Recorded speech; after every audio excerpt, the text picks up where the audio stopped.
Yo guys, welcome to The Last Lap. Don't forget to drop a lovely, juicy 5-star rating if you're watching on Apple Podcasts or Spotify. Hope you enjoy, and let's get into it.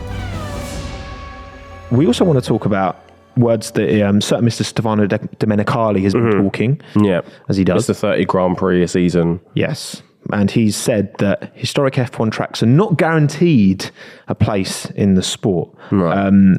Which obviously implies, tracks like Spa, which has been talked about a lot recently in terms of could be at risk.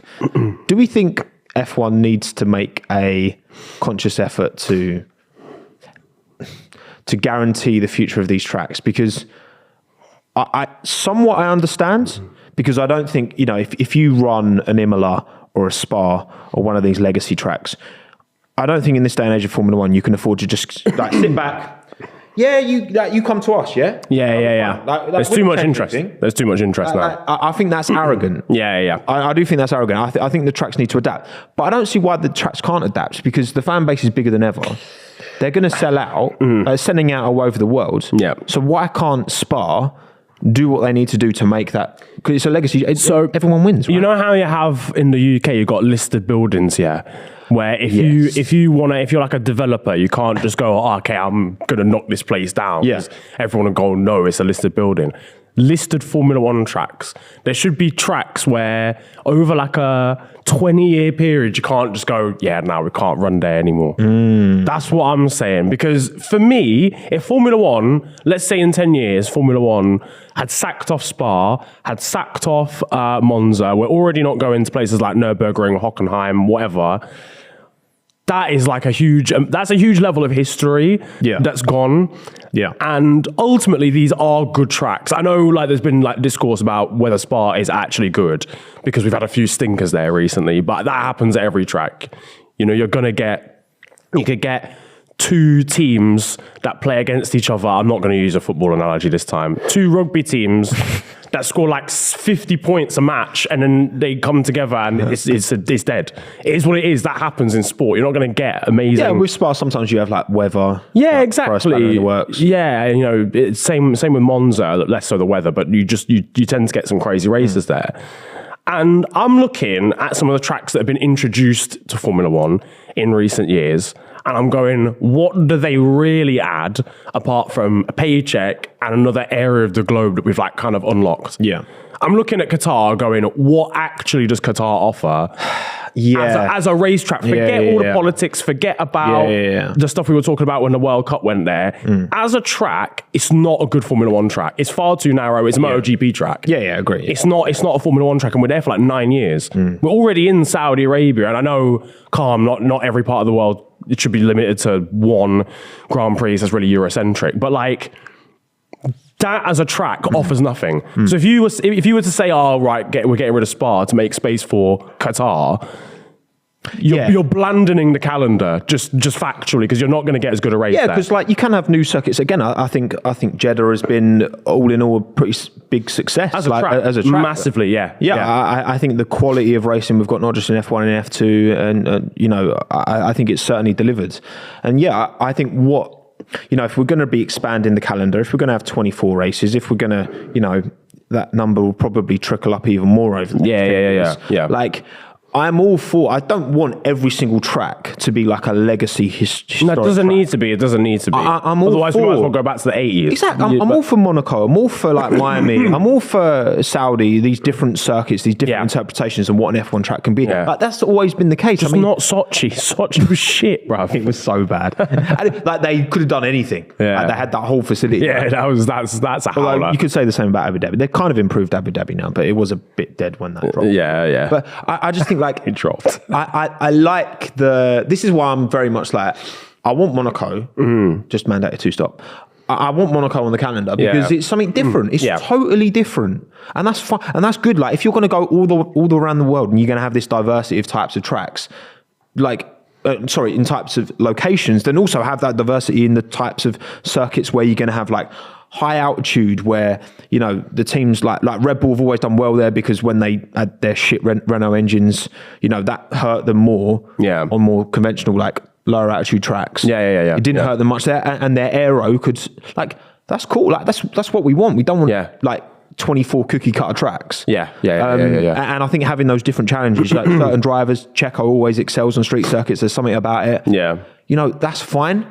But again, I think the way it's being communicated from like Stefano and just the way this news is getting out there is quite dismissive and maybe even a bit, I'd say, disrespectful of like the established F1 fan base. It's all just talking about, you know, expanding the calendar, money. It's like, well, why? Like, if you don't make the core fan base feel confident and trusting in what you're doing, you've got nothing. If you don't have that core fan base, the sport's got no soul. Yeah, that's the last thing that you want, because F1 obviously is growing so like exponentially at the moment. I think just having that communication of why we're going to a track is good. And I think just having that representation is important as well. Like we've said, we need a Grand Prix in Africa, I think Kyle Army seems to maybe be back on the potential. On the cards. But again. Then, like for example, right, would you take Kyle Army if it meant losing Spa? See, right now, honestly, it's not going to be popular, but I would. I don't think Spa's necessarily doing enough in terms of the quality of racing. Yeah. And if they are going to be just like, oh, we're Spa, we're like owed a race. Yeah. No, I hear that. That's it. It should never be like that. And Kyle Army has its own heritage, has its own history in Formula One. Yeah. If it was like if it was a second Saudi Arabian Grand Prix, for example, a May track, no, keep Spa for sure. But I think Kyle Army's got a lot to offer, and it's catering to a region that's not had F1 for 30 plus years. Yeah, exactly. That is actually a really difficult question, to be fair, because I've always been a bit of a Spa defender. Because I know we've had some stinkers. I know that I think the last 4 Spas. Oh, do you remember the one where Leclerc went flying over Alonso? Oh my goodness! But that race was shit. Yeah. That was the only thing that happened. That whole race, like it was literally lap 1, and then obviously so many cars were out. It was just a wrap from that point onwards. I think that was the first of the stinkers, and every single one since then's been kind of average. So I do hear it. I think.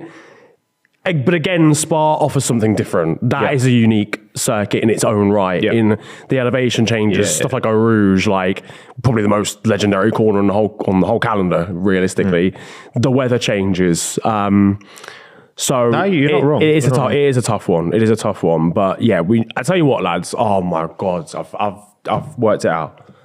Fuck Catalonia.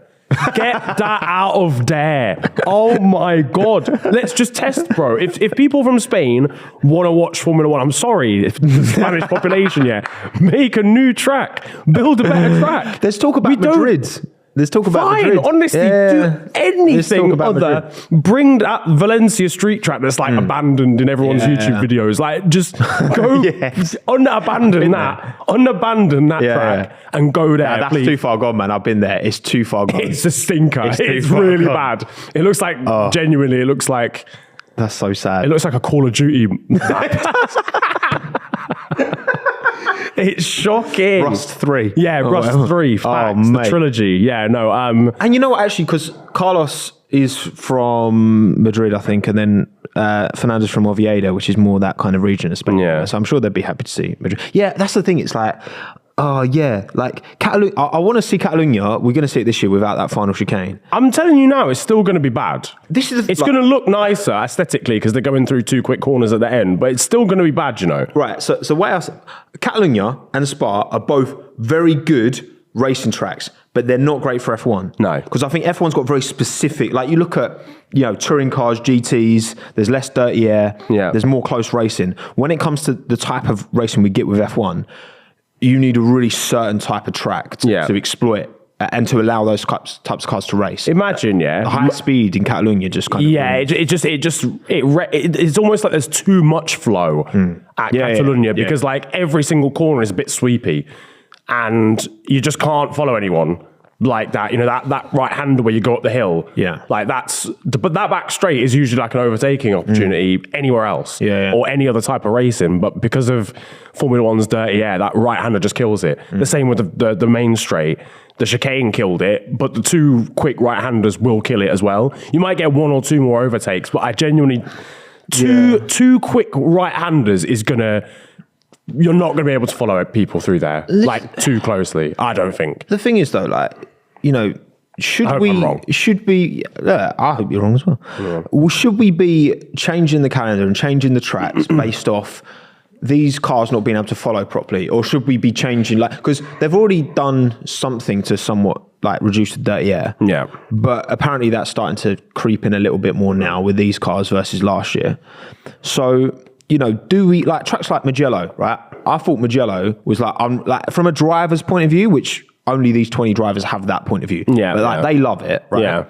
And it's very flowy, it's very sweeping. It's kind of similar to Catalunya in that way. Yeah. But like, I want to see a track like Mugello, like over Imola personally, like on the grid. But then if it's going to be like pretty dead racing, because Mugello, there's like one overtaking opportunity. Yeah. Catalunya, I'd say maybe there's two. Like you got turn one, and then you got the run where Hamilton crashed into Rosberg. Yeah. You can make moves there. Like, I don't know. I just think. And ultimately, they're not going to make these. They're going to try and do what they can to adapt these tracks and appease us as like hardcore racing fans. Yeah, and but ultimately, business will decide where we go. No facts.